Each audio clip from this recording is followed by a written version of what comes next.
بسم اللہ الرحمن الرحیم۔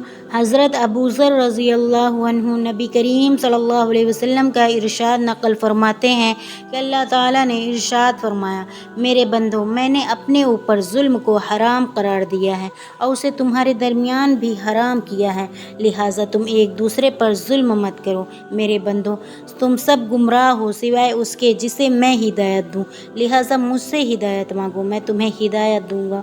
میرے بندو، تم سب بھوکے ہو سوائے اس کے جس کو میں کھلاؤں، لہٰذا تم مجھ سے کھانا مانگو، میں تمہیں کھلاؤں گا۔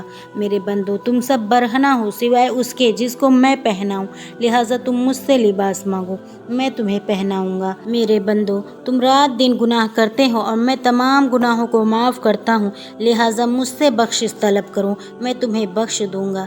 میرے بندو، تم مجھے نقصان پہنچانا چاہو تو ہرگز نقصان نہیں پہنچا سکتے، اور تم مجھے نفع پہنچانا چاہو تو ہرگز نفع نہیں پہنچا سکتے۔ میرے بندو، اگر تمہارے اگلے پچھلے انسان اور جنات سب اس شخص کی طرح ہو جائیں جس کے دل میں تم سب سے زیادہ اللہ تعالیٰ کا ڈر ہے، تو یہ بات میری بادشاہت میں کوئی اضافہ نہیں کر سکتی۔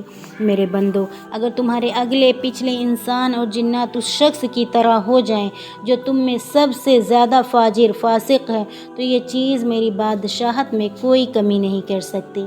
میرے بندو، اگر تمہارے اگلے پچھلے انسان اور جنات سب ایک کھلے میدان میں جمع ہو کر مجھ سے سوال کریں اور میں ہر ایک کو اس کے سوال کے مطابق عطا کر دوں، تو اس سے میرے خزانوں میں اتنی ہی کمی ہوگی جتنی کمی سوئی کو سمندر میں ڈال کر نکالنے سے سمندر کے پانی میں ہوتی ہے، اور یہ کمی کوئی کمی نہیں ہے۔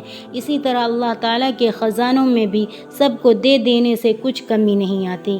میرے بندو، تمہارے اعمال ہی ہیں جن کو میں تمہارے لیے محفوظ کر رہا ہوں، پھر تمہیں ان کا پورا پورا بدلہ دوں گا۔ لہٰذا جو شخص اللہ کی توفیق سے نیک عمل کرے تو اسے چاہیے کہ وہ اللہ تعالیٰ کی تعریف کرے، اور جس شخص سے کوئی گناہ سرزد ہو جائے وہ اپنے ہی نفس کو ملامت کرے، کیونکہ اس سے گناہ کا سرزد ہونا نفس کے ہی تقاضے سے ہوا ہے۔